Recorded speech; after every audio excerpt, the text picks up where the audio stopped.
السلام علیکم ورحمۃ اللہ وبرکاتہ۔ امید ہے کہ آپ اپنے ایمان اور صحت کی بہترین حالت میں ہوں گے۔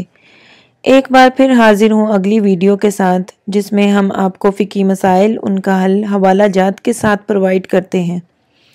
ایسا نہیں ہے کہ جو ہم نے یہاں کیا وہ ادھر ہی ختم ہو جائے گا۔ اپنے ہر عمل کا جواب اور حساب ہمیں دینا ہی پڑے گا۔ ان سب اعمال میں یہ عمل بھی شامل ہوگا کہ صحیح دین سیکھنے کی کتنی کوشش کی بھی ہے یا نہیں کی، یا پھر اپنے آباء و اجداد کے ہزاروں سال سے چلتے رسم و رواج پر ہی عمل کرتے آ رہے ہیں اور جاننے کی بالکل کوشش نہیں کی کہ آیا اس کی شرعی حیثیت کیا ہے۔ بینگ اے مسلم ہم پر فرض ہے کہ صحیح اور غلط کے بارے میں جانیں۔ انہی رسم و رواج میں سے آج کی اس ویڈیو میں ہم چند ایک کے بارے میں جان لیتے ہیں اور اس کا حکم بھی دیکھ لیتے ہیں۔ انہی رسم و رواج میں ایک رواج یہ کہ قرآن کے سائے میں دلہن کی رخصتی کرنا کیسا ہے۔ مسئلہ کچھ یوں ہے کہ ہمارے ہاں رخصتی کے وقت دلہن کے سر پر قرآن پکڑ کر اس کو گاڑی تک لے جاتے ہیں۔ اس کی شرعی حیثیت کیا ہے، اس کو واضح فرما دیں۔ قرآن کے سائے میں دلہن کی رخصتی کا حکم دیکھ لیتے ہیں۔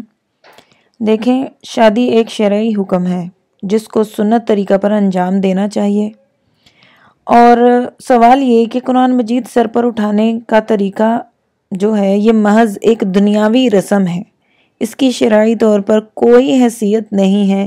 ثواب کا کام سمجھ کر کرنے سے بدعت کے زمرے میں آتا ہے، اور یہ کہ اس سے زندگی میں برکتیں آئیں گی، خیریں آئیں گی۔ بھئی دیکھیں، خیر و برکتیں آنی تھی اگر شریعت کے اکارڈنگ معاملات کرتے تو میوزک بجا لیے گئے، ڈانس کمپٹیشن کر لیے گئے، اور محض رخصتی کے وقت دلہن کو قرآن پاک کے سائے میں گاڑی تک لے جایا گیا کہ زندگی میں خیر آئے گی، برکت آئے گی، تو یہ محض بدعت ہے۔ وہ اس وقت میں صرف اور مزید یہ کہ قرآن پاک کی بے ادبی کا بھی اندیشہ ہے، لہٰذا اس سے احتراز ہی کرنا چاہیے۔ یہ ضروری ہے کہ اس سے بچا جائے، نہ کہ اس کو پروموٹ کیا جائے کہ یہ ایک اچھی چیز ہے، آپ قرآن پاک کے سائے میں رخصت کر رہے ہیں۔ وہی قرآن پاک اگر پہلے پڑھ لیا ہوتا اور اس پر عمل کر لیا ہوتا اور سمجھ لیا ہوتا کہ شریعت کے اکارڈنگ کرنا ہے، تو اس سے زیادہ خیر و برکتیں آتی، اور وہی قرآن پاک بعد میں پڑھ لیا جائے، بعد میں اس کو سمجھ لیا جائے اور عمل کر لیا جائے تو زندگی خیر و برکتوں سے بھرپور ہو جائے۔ اس کا حوالہ سامنے سکرین پر موجود ہے، اور کیوں نہ ہم ہی پہل کر لیں، ہم ہی پہلے بن جائیں اس رسم کو روکنے والے۔ کوشش کریں کہ ہم اپنی فیملی میں، اپنے گھر کی شادیوں میں بڑوں کو سمجھائیں، ان کو بتائیں کہ یہ رسم صحیح نہیں ہے، اور اپنے طور پر ہم چھوٹی سی کوشش کر لیں۔ ماننا نہ ماننا وہ ان کی مرضی ہے، کیونکہ ہم نے لڑائی نہیں کرنی، ماحول کو خراب نہیں کرنا، لیکن ہمارا یہ فرض ضرور بنتا ہے کہ ہم ان کو صحیح چیز سے آگاہ کریں۔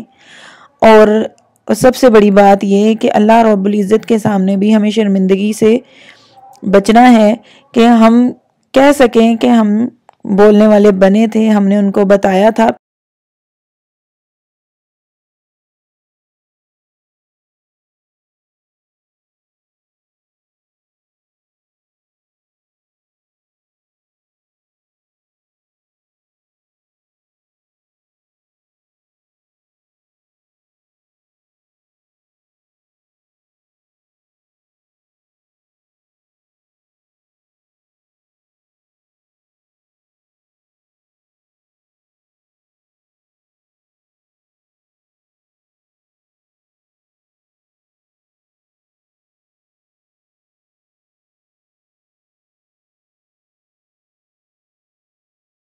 جی، تو اس کا حکم دیکھ لیتے ہیں کہ بارات والوں کا راستہ روک کر پیسے وصول کرنا کیسا ہے۔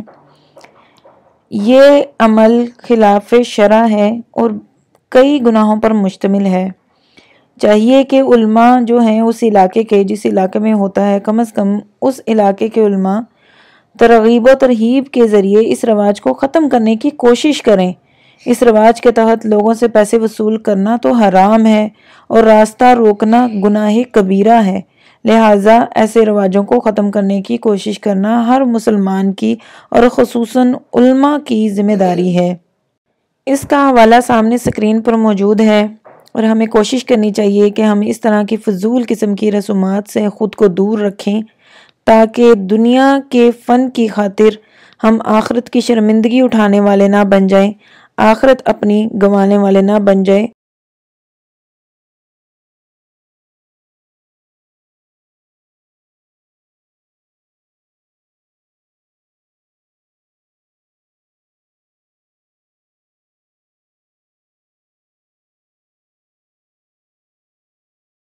تو چلیے دیکھ لیتے ہیں اس مسئلے کا حکم کیا ہے۔ گانا بجانا شرعی طور پر اور دین اسلام کی روح سے تو بالکل حرام ہے، البتہ گیت یا غزل یا گانے وغیرہ ایسے ہوں جس میں چند شرائط پائی جائیں تو انہیں گا لینا جائز ہے۔ یاد رکھیے گا شرائط کے ساتھ، اور وہ شرائط سن لیجئے، سمجھ لیجئے، اور یہ بھی کمپیریزن کر لیجئے کہ جو آج کے گانے ہیں، آج کا میوزک ہے، کیا وہ ان شرائط کے اکارڈنگ ہے۔ اگر آپ کو لگے کہ وہ ان کے اکارڈنگ ہے تو پھر جائز ہے۔ تو چلیں ہم بڑھتے ہیں اپنی ان شرائط کی طرف جن شرائط کی بنا پر گا لینا جائز ہے۔ پہلی شرط یہ ہے کہ جو گانے کے اشعار ہیں، گیت کے اشعار ہیں، غزل کے اشعار ہیں، وہ خلاف شرع نہ ہوں، شریعت کے خلاف نہ ہوں۔ اور شریعت کے خلاف نہ ہونے کا مطلب کیا ہے کہ وہ فحش نہ ہوں، بیہودہ نہ ہوں، ایسے نہ ہوں کہ جو جذبات کو ابھارنے والے ہوں، سنیں تو سننے کے بعد ان شارٹ یہ کہ وہ بے حیائی کو پروموٹ کرنے والے نہ ہوں۔ اور اگلی شرط اس کی کیا ہے؟ گانے اور سننے دونوں کا مقصد، جو گا رہا ہے اس کا اور سننے کا مقصد محض کھیل تماشا نہ ہو، بلکہ اس سے کچھ سیکھنا مقصود ہو، فصاحت اور بلاغت کا حصول ہو، یا وحشت ہو، تنہائی ہو، اس سے چھٹکارا پانا ہو۔ یہ چیزیں اگر پیش نظر ہوں تو بھی جائز ہے۔ پہلی شرط اس میں بھی پائی جائے، یعنی کہ وہ خلاف شرع نہ ہو، اور دوسرا اس کا کیا مقصد ہو کہ صرف کھیل تماشا نہ ہو، بلکہ اس سے تنہائی سے چھٹکارا پانا مقصود ہو یا فصاحت اور بلاغت کا حصول ہو۔ تیسری شرط یہ ہے کہ کوئی خوشی کا موقع ہو، جیسے شادی وغیرہ ہے، کوئی خوشی کا موقع ہے، اس پر خوشی کا اظہار کرنا مد نظر ہو، اظہار مسرت مد نظر ہو۔ اور چوتھی شرط کیا ہے کہ غلط مضمون پر بھی مشتمل نہ ہو، یعنی جو گیت یا غزل یا گانا جو بھی گایا جا رہا ہے اس کا مضمون، اس کا ٹاپک بھی غلط نہ ہو بلکہ صحیح ہو۔ اور پانچویں شرط جو سب سے اہم ہے کہ جو بھی اس کو گا رہا ہے، غزل کو، گیت کو، عورت ہو یا کوئی بے ریچ لڑکے کی آواز ہو، اور وہ فتنے کا باعث بنے، یعنی کہ خوبصورت آواز ہو عورت کی یا کوئی خوبصورت بے ریچ لڑکا ہے وہ گا رہا ہے اور فتنے کی باعث نہ بنے۔ اگر تو وہ فتنے کا باعث بن رہا ہے تو پھر اس کو سننا جائز نہیں ہے، اگر وہ فتنے کا باعث نہیں بن رہا تو پھر اس کو سن سکتے ہیں، جائز ہے، گا سکتے ہیں۔ اور گانے ایسے جو اگر ان ساری شرائط کے ساتھ غزل گانا وغیرہ جو شریعت کے اکارڈنگ بھی ہے، اس کو پڑھنے کی، سننے کی اجازت تو ہے، بشرط یہ کہ دینی امور میں خلل پیدا نہ ہو اور کسی خوشی کا موقع بھی ہو۔ اب آپ بھی صاحب عقل ہیں اور آج کا میوزک بھی آپ کے سامنے ہے، تو ضرور کمپیریزن کریں اور دیکھیں کہ کیا وہ جائز ہے یا نہیں۔ اس کے ساتھ ہی نیکسٹ دیکھتے ہیں موسیقی کے آلات کا، جو میوزک ڈیوائسز ہیں اس میں ہم کس کو سن سکتے ہیں۔ تو اس میں صرف دف کی اجازت ہے، وہ جائز ہے، تاہم ڈھول، باجے اور اس طرح کے دوسرے جو میوزیکل انسٹرومنٹس وغیرہ ہیں ان کی شریعت میں کوئی اجازت نہیں ہے، قطعاً کوئی گنجائش نہیں ہے۔ اس کا حوالہ سامنے سکرین پر موجود ہے، آپ دیکھ سکتے ہیں، اس کا حوالہ دیکھیے اور اس کے ساتھ یہ بھی سوچئے کہ آج کل، اور یہ بھی ذرا سوچئے کہ آج کل طلاق کی ریشو کیوں اتنی زیادہ ہو گئی ہے۔ اس کی ایک سب سے بڑی وجہ یہ بھی ہے کہ ہم شادی بیاہ کے موقع پر، انہیں خوشی کے موقعوں پر شریعت کو مد نظر رکھنے کی بجائے ان فضول رسومات کو، ان نحوست اور خباثت بڑی چیزوں کے ساتھ نئی زندگیوں کا جب آغاز کریں گے تو برکت کہاں رہ جائے گی۔